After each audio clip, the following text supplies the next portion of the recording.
सोचा थी कि कालू कौवा हर समय गोरी कौवी से लड़ता रहता। पति जी, मुझे भूख लगी है। भूख लगी है तो मुझे क्या, बांझ कहीं की, मैं तो तेरा पेट भर भर के थक गया हूँ।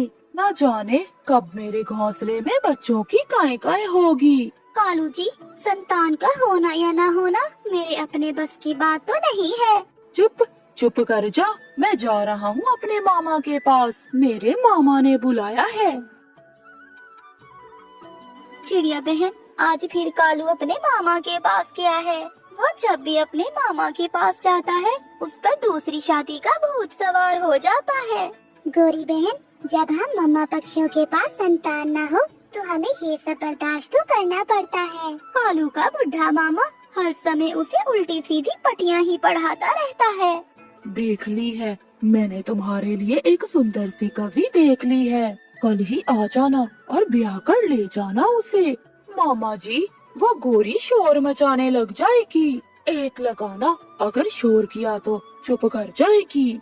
जो होगा देखा जाएगा। मामा जी, मैं कल आऊँगा और उस कवि को ब्याह कर ले जाऊँगा। रात हो जाती है। कालू कौवा चुपचाप अपने घोंसले में लेटा हुआ था। मामा जी से क्या काम था पति जी?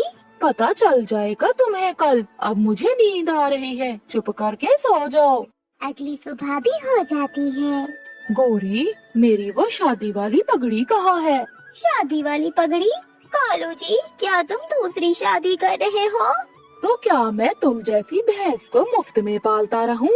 मेरे मामा जी ने मेरे लिए एक कवि पसंद कर ली है। मैं करूँगा, मैं दूसरी शादी जरूर करूँगा। ऐसा कहते हुए कालू कौवा वहाँ से निकल जाता है। गोरी बहन, आज कालू सज सवर के कहाँ जा रहा था? हाँ गोरी बहन, मैंने भी देखा था। उसने तो शादी वाली पगड़ी भी पहनी हुई थी। तोते, वो कालू दूसरी शादी करने गया है। मरेगा मरेगा वो बुढ़ा मामा जिसने कालू के लिए दूसरी पत्नी ढूंढ ली है। गोरी, अब रोने धोने से कुछ नहीं होगा। जो भी होगा उसे अपने नसीब का लिखा समझकर जीना सीखो। अगर ऐसे हर समय रोती रहोगी तो तुम मर जाओगी। मामा जी, ये कॉफी तो बहुत सुंदर है। मैं संगीत भी बहुत अच्छा गाती हूँ, सुनाऊं? नहीं नहीं, घर जाकर सुनाना मेरे भांजे को संगीत। पति जी चले, मैं तो सुबह से आपका इंतजार कर रही हूँ। और हाँ, मेरी सौतन जी को बता दिया है ना? फिर कालू कौवा अपनी दूसरी पत्नी को साथ लेकर घर आ जाता है। कालू जी, ये कौवी कौन है? रुके पति जी, मैं बताती हूँ। सौतन हूँ मैं तुम्हारी, कालू जी की दूसरी पत्नी। कालू, मैं तुम्हें कभी माफ नहीं करूँगी। जैसे तुमने मेरी जिंदगी बर्बाद की है, मैं तुम्हें और तुम्हारे बुढ़े मामा को कभी माफ नहीं करूँगी। चुप चुप कर जा, अगर ज्यादा काई काई की तो मैं तुम्हें अभी घर से निकाल दूंगा। गोरी कौवी जल्दी से अपने घोंसले में लेट जाती है। उठो उठो अब यहाँ से, ये घोंसला नीली जी का है, तुम रसोई में जाकर लेटो। कालू जी, सौतन मेरी तरफ घूर घूर कर देख रही है। फिर गोरी कौवी रसोई में चली जाती है और वहाँ जाकर फर्श पर ही लेट जाती है। दूसरे दिन कालू कौवा नीली चिड़िया को लेकर नदी पर जाता है। कालू जी, मेरा मिठाई खाने को दिल कर रहा है। नीली जी, मैं अभी आपके लिए मिठाई लाता हूँ। कालू कौवे के जाते ही वहाँ एक लंबी चोंच वाला कौवा आ जाता है। क्या वो कौवा हमारे जाल में फंस गया है? वो कौवा मेरे लिए मिठाई लेने गया है। तुम रात को आ जाना, मैं सारा माल इकट्ठा करके बेरी के पेड़ पर आ जाऊंगी। जाओ, अब तुम यहाँ से जाओ, वो आ रहा है। ये देखे नीली जी, मैं आपके लिए मिठाई ले आया हूँ।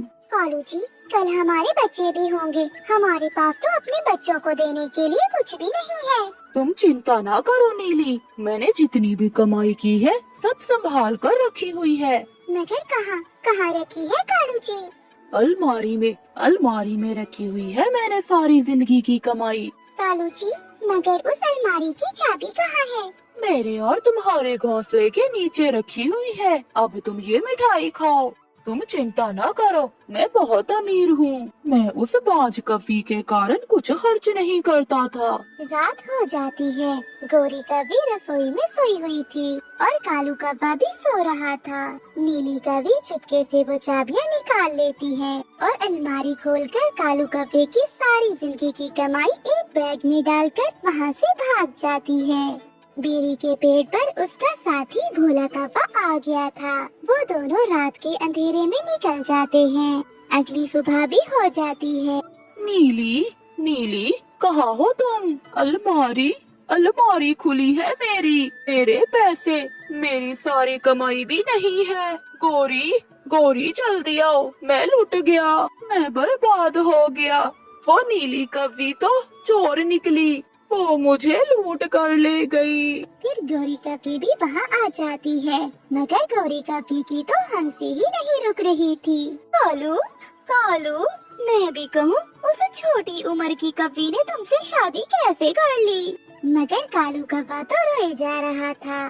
फिर कुछ दिनों बाद गौरी कवि अपने घोंसले में एक अंडा दे देती है, जिसके बाद वो दोनों पति पत्नी खुशी का जीवन गुजारने लगते हैं। प्यारे दोस्तों, इस कहानी को लाइक, चैनल को सब्सक्राइब और अपने दोस्तों के साथ शेयर करना मत भूलिएगा। आपका धन्यवाद।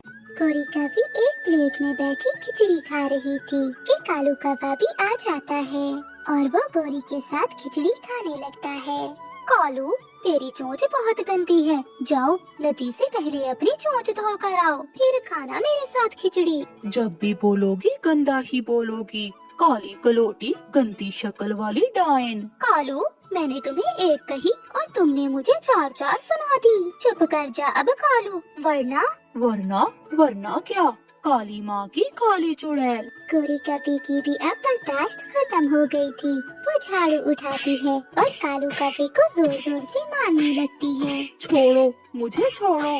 कालू कौवा भागकर खिड़की में बैठ जाता है। बदला लूंगा, मैं भी बदला लूंगा, मैं छोड़ूंगा नहीं तुझे। ऐसे बोलता हुआ कालू कौवा घर से निकल जाता है। चिड़िया, चिड़िया, मारा, मुझे बहुत मारा, उस काली कलोटी गोरी ने मुझे बहुत मारा। कालू भैया, आप दोनों की लड़ाई तो कभी खत्म नहीं होती। चिड़िया, तुम भी मुझे अपना झाड़ू दो, मैं भी गोरी को झाड़ू से मारूंगा। ये सुनकर रानू चिड़िया हंसने लगती है। कालू भैया, आप दोबारा पीटोगे? अच्छा यही है कि आप जाकर गोरी से सुलह कर लें, वरना वो आपको बहुत मारेगी। अगर वो कव्वी है तो मैं भी कालू कौवा हूँ, इस बार तो हिसाब बराबर होगा। कालू कौवा उड़ता हुआ जा रहा था कि एक तोता बैठा रो रहा था। कालू कौवा मिट्ठू तोते के पास जाता है। मिट्ठू, तुम यहाँ रो क्यों रहे हो? एक दुष्ट चील ने मेरी पत्नी को खा लिया है, अब मैं अकेला रह गया। वो चील मेरी पत्नी को भी तो खा सकती थी, फिर तुम्हारी पत्नी को क्यों खाया? तोते, मुझे बताओ, वो चील कहाँ रहती है? पहाड़ों के पास बड़े पेड़ पर रहती है वो चील। कालू कौवे को एक उपाय आता है। वो भागता हुआ पहाड़ों के पास जाता है। चील दीदी, ये छोटे पक्षी खाकर तुम्हारा पेट नहीं भरेगा, कोई बड़े पक्षी खाओ, बड़े। कौवे, मैं क्या करूं? कोई बड़ा पक्षी मिलता ही नहीं है। अभी कल ही बड़ी मुश्किल से मिट्ठू की पत्नी को खाया है। चील दीदी, मेरी पत्नी भी मुझसे बहुत लड़ाई करती है, तुम उसे भी खा लो। ये सुनकर वो चील भी हंसने लगती है। खा लूं? कालू, मगर मैं कैसे खाऊं? आप फिक्र ना करें, मैं उसे कुएं पर भेज दूंगा और आप पीछे से उसे खा लेना। हाँ कालू कौवे, ऐसे तो मुझे भोजन मिल जाएगा और तेरी जान छूट जाएगी तेरी पत्नी से। कालू कौवा सीधा अपने घर जाता है। गोरी, सॉरी, अगर आज मैं अपनी चोंच धोकर आता तो हमारी लड़ाई ना होती, सारा दोष मेरा है। हाँ कालू, मैंने ठीक ही पिटाई की थी तुम्हारी। गोरी, पहाड़ों के पास तुम्हारे लिए मैंने एक सरप्राइज रखा है, तुम वहाँ जाओ जब तक मैं अपनी चोंच धोकर आता हूँ। फिर कालू कौवा गोरी को अपनी बातों में लाकर पहाड़ों की तरफ भेज देता है। गोरी कवि वहाँ से पहाड़ों की तरफ चली जाती है। गोरी कवि वहाँ जाती है तो वो चील को देखकर डर जाती है। अरे गोरी, तुम कालू कौवे की पत्नी हो? हाँ मौसी, मैं ही उस आलसी कफे की पत्नी हूँ। गौरी, वो तो मुझे मेरा भोजन बनाने के लिए लाया था तुम्हें यहाँ। अच्छा हुआ कि तुम मेरी जानने वाली निकली। क्या कालू ऐसा भी कर सकता है? आएगा मजा अब बरसात का, एक नई कवि से मुलाकात का। ला ला ला ला ला ला। कालू कौवा बैठा गाने गा रहा था कि पीछे से गौरी कभी झाड़ू लेकर आ जाती है और कालू कौवे को मार मार कर बंदर बना देती है। कालू के बच्चे, इतनी जल्दी मैं तेरा पीछा छोड़ने वाली नहीं हूँ। बहुत मुश्किल से कालू कौवा भागकर अपनी जान बचाता है। प्यारे दोस्तों, इस कहानी को लाइक, चैनल को सब्सक्राइब और अपने दोस्तों के साथ शेयर करना मत भूलिएगा। आपका धन्यवाद। माँ बाप की सभी खुशियाँ अपनी संतान से ही होती हैं। माँ सारी सारी रात जागकर अपने बच्चों को पालती है। वहीं एक बाप गरम धूप में भी काम करता है। एक बात तो है, एक माँ अपनी सारी जिंदगी अपने बच्चों पर कुर्बान कर सकती है, मगर बाप भूल सकता है। वो अपनी नई खुशियों की तलाश में अपनी पुरानी खुशियों को छोटा समझता है। ऐसा मैंने देखा है। शायद आपने भी। आग बरसाती हुई धूप में चिड़ियाओं का वो परिवार अपने टूटे हुए घर पर बैठा था। गुड्डू की मम्मा, क्या सामान बांध लिया है? हाँ, जो चीजें जरूरी थी वो मैंने रख ली है। गुड़िया और गुड्डू के खिलौने और कुछ बाकी चीजें। मम्मा, आपने मेरी घड़ी रख ली है ना? नहीं बेटा, आपकी घड़ी घर के नीचे दब गई होगी, वो तो मुझे मिली ही नहीं। मम्मा, अब चले, धूप पड़ रही है। फिर वो सब अपना नया सफर शुरू करते हैं। उन्हें प्रवास करके दूसरे जंगल जाना था और नए जंगल में जाकर अपने लिए एक नया घर बनाना था। उड़ते उड़ते वो सब दूर निकल जाते हैं। बच्चे थक गए थे, इसीलिए चिड़ियाओं का वो परिवार एक झरने के पास रुकता है। यहाँ का मौसम है तो गर्म, मगर हमारे पुराने वाले जंगल से अच्छा है। बाबा बाबा, आपको हमें पालने के लिए बड़ी मुश्किलें उठानी पड़ती हैं। गुड़िया बेटी, मुश्किलात तो जिंदगी का एक हिस्सा है। आप सब यहाँ बैठे, मैं आपके लिए कुछ खाने को लेकर आता हूँ। बाबा चिड़िया अपने परिवार के खाने के लिए कुछ लेने चला जाता है। थोड़ी दूर बाबा चिड़िया को एक सुंदर सी चिड़िया बैठी दिखाई देती है। बाबा चिड़िया वहाँ जाता है। मैं यहाँ नया आया हूँ, इस जंगल में दाना कहाँ से मिलेगा? क्या आप बताएंगी मुझे? मेरा नाम लाडू है, वो सामने मेरा ही घर है। तुम मेरे साथ चलो, मेरे घर में दाना भी है और बहुत कुछ। मगर मुझे अपने परिवार के लिए कुछ खाने को लेकर जाना है। ये जंगल बहुत बड़ा है, वो अपने खाने के लिए कुछ न कुछ तो ढूंढ ही लेंगे। आप मेरे साथ आ जाएं। फिर बाबा चिड़िया उस अजनबी चिड़िया के साथ घर चला जाता है। ये दाना जो आप खा रहे हैं, ये मैंने कल ही जमा किया था। मैं अकेली रहती हूँ, इतना बड़ा घर है, दाना है, सब कुछ है, मगर किसी का साथ नहीं है। क्या आपने अभी तक शादी नहीं की? कोई आप जैसा मिला ही नहीं। ये सुनकर पापा चिड़िया लाडो की तरफ देखता ही रह जाता है। मेरी पत्नी और मेरे बच्चे मेरा इंतजार कर रहे होंगे। अगर तुम चाहो तो मेरे घर में रह सकते हो, लेकिन सिर्फ तुम। आओ, मेरे साथ आओ। लाडो चिड़िया बाबा चिड़िया को घर से बाहर ले जाती है। देखो, ये सारे फूल मेरे हैं और यहाँ से थोड़ी दूर एक अंगूरों की बेल भी है। सब कुछ है मेरे पास, खुशियाँ ही खुशियाँ। लाडो चिड़िया एक ही बार में बहुत सारी बातें करती है। ये सब इतनी अचानक, मेरा तो दिमाग ही चकरा गया है। मम्मा, मेरे बाबा अभी तक आए क्यों नहीं वापस? मुझे भूख लगी है। बाबा भी ना जहाँ जाते हैं वहीं जाकर बैठ जाते हैं। दाना थोड़ी दूर से मिला होगा, थोड़ी देर तक आ जाएंगे आपके बाबा। ये साथ कब तक रहेगा? जन्म जन्म तक। मेरा कोई नहीं है, तुम मिले हो तो मैं तुम्हें कभी खोना नहीं चाहूँगी। शायद मुझे नई मिलने वाली खुशियाँ ही यहाँ खींच लाई हैं, वरना मैं तो नदी के दूसरी ओर से जाने वाला था। कल मेला लगेगा, वो सामने रौनक ही रौनक होगी। मुझे उन्हें बताना ही होगा, वो मेरा इंतजार कर रहे होंगे। वो चले जाएंगे। कब तक इंतजार करेंगे वो आपका?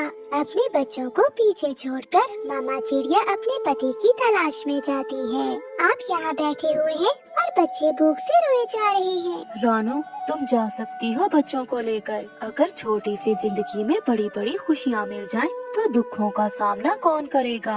मैं यहाँ रहना चाहता हूँ। मेरे साथ मेरे घर में। ये सुनकर मामा चिड़िया का शरीर बेजान हो जाता है। गुड्डू के बाबा, ये आप कैसी बातें कर रहे हैं? बच्चे भूखे हैं, चलें जल्दी करें। मैं लाडो से शादी करके यहाँ जिंदगी को भरपूर जीना चाहता हूँ। तुम जाओ यहाँ से। मासूम चिड़िया, तुम क्यों अपना समय यहाँ जाया कर रही हो? एक बार कहा ना, जाओ यहाँ से। मैं आपको कभी माफ नहीं करूँगी। आपने मुझसे तो खुशियाँ छीनी ही है, पर मेरे बच्चों से भी छीन ली। मैं क्या बताऊंगी अपने बच्चों को जाकर? क्या मेरी यही हैसियत थी कि बीच रास्ते में आप मुझे छोड़कर जा रहे हैं? मैं कैसे सामना करूंगी अपने बच्चों का? क्या बताऊंगी उन्हें? रोती हुई रानो चिड़िया वहाँ से चली जाती है। तुम भूल जाओ, सब भूल जाओ। ये मत सोचना कि कभी तुम्हारा कोई परिवार भी था। मैं साथ रहूंगी तुम्हारे, हमेशा हमेशा के लिए। मम्मा, पापा कहाँ है? गुड़िया, गुड्डू, मम्मा, आप रो क्यों रही हैं? बच्चों, आपके बाबा वो कहीं खो गए हैं। आपके बाबा रास्ता भूल गए हैं। शायद वो दोबारा अब हमें कहीं ना मिले। ये सुनकर बच्चे भी रोने लग जाते हैं। मम्मा, मैं जाता हूँ, मैं रास्ता नहीं भूलूंगा। मैं अपने बाबा को ढूंढ कर ले आऊंगा। मम्मा, पर बाबा तो बड़े हैं, क्या बड़े भी रास्ता भूल सकते हैं? हाँ बेटी, जब छोटे रास्ता भूल जाए तो उन्हें ढूंढ लिया जाता है, मगर जब बड़े खुद से रास्ता भूल जाए तो उन्हें वापस बुलाना बहुत मुश्किल हो जाता है। गुड़िया बहुत बुद्धिमान थी, वो अपनी माँ की तरह बहुत अक्लमंद थी। हाँ माँ, मगर छोड़कर जाने वालों का इंतजार करना और धूप में चलने से बेहतर है कि हम शाम होने से पहले पहले अपना कोई सुरक्षित जगह ढूंढ लें। आप चले माँ। हाँ गुड़िया बेटा।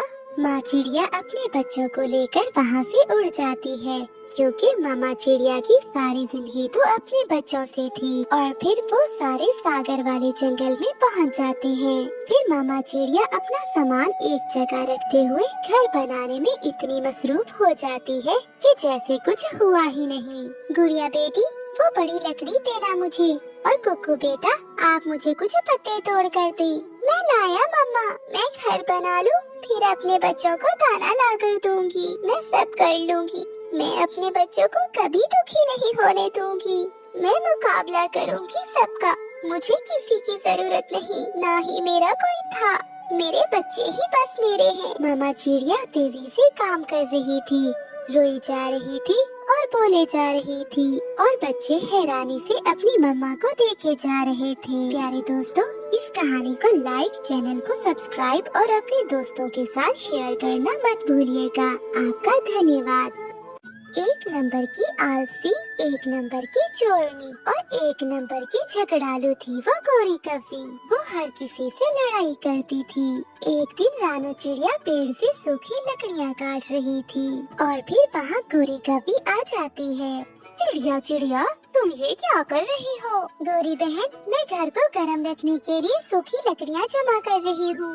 मगर इस पेड़ की लकड़ियाँ तो मेरी हैं। ये पेड़ मेरी दादी ने लगाया था। क्या हुआ अगर सूख गया? मगर ये है तो हमारा ही। लाओ, ये लकड़ियाँ मुझे दो।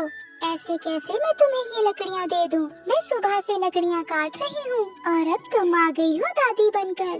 तो फिर क्या लड़ना चाहती हो मुझसे, छोटी सी चिड़िया? एक लगाऊंगी, भाग जाओ यहाँ से।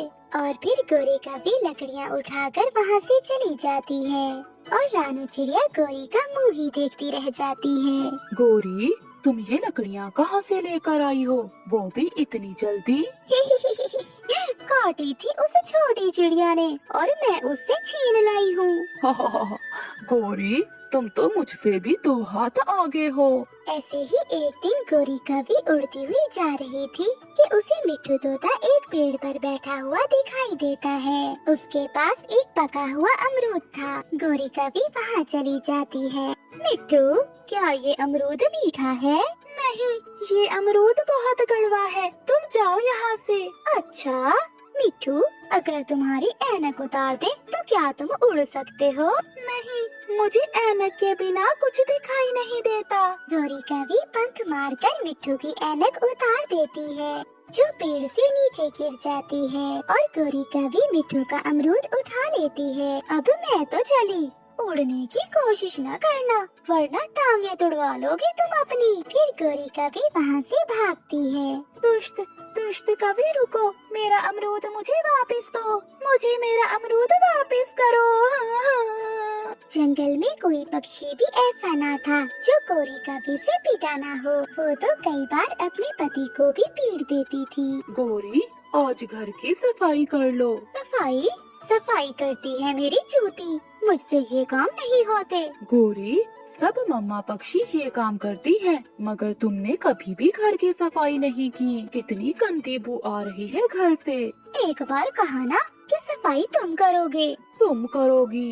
इस बात पर दोनों में लड़ाई हो जाती है और गोरी कभी झाड़ू से कालू कौवे को मारने लगती है और गुस्से में घर से निकल जाती है। गोरी कभी जा रही थी, उसे भूख लगी हुई थी। वो देखती है कि कबूतर एक पुराने कुएं के पास बैठा दाना खा रहा है। गोरी कभी वहाँ चली जाती है। कबूतर कबूतर, 2 दाने मुझे भी दे दो। मेरे पास 2 ही तो दाने हैं, तुम्हें देकर मैं क्या खाऊंगा। चल चल भाग यहाँ से। मगर गोरी कभी इतनी आसानी से दाना कहाँ छोड़ने वाली थी। वो कबूतर से दाना छीनने लगती है। दोनों की लड़ाई में गोरी कभी का पाँव फिसलता है और गोरी कभी सीधा कुएं में गिर जाती है। खाओ, अब यहाँ बैठकर दाना खाओ, मैं तो चला। कबूतर, मेरे सुंदर से भाई, मुझे यहाँ छोड़कर मत जाओ, मैं मर जाऊंगी। तुम मर ही जाओ, सबका जीना हराम कर रखा है तुमने। फिर कबूतर वहाँ से चला जाता है। गोरी कभी कुएं में बैठकर रोने लगती है। कबूतर कालू कौवे के पास जाता है। तुम्हारी पत्नी कुएं में गिर गई है, जाओ उसे बाहर निकाल लो, वरना मर जाएगी वो वहाँ। मरती है तो मरे, वो तो मुझे झाड़ू से मार कर गई थी। रानू चिड़िया कुएं के पास से गुजरती है। उसे किसी पक्षी की आवाज कुएं में से आती है। रानू चिड़िया वहाँ जाकर देखती है। चिड़िया चिड़िया, मुझे यहाँ से बाहर निकालो, वरना मैं मर जाऊंगी यहाँ। गोरी, याद करो, वो पेड़ तुम्हारी दादी ने लगाया था ना? मेरी सारी लकड़ियाँ छीन कर ले गई थी तुम। अब मैं तुम्हें क्यों बचाऊं? मेरे पास टाइम नहीं है, मैं तो चली। फिर रानू चिड़िया वहाँ से चली जाती है। थोड़ी देर बाद मिट्ठू तोता वहाँ आता है।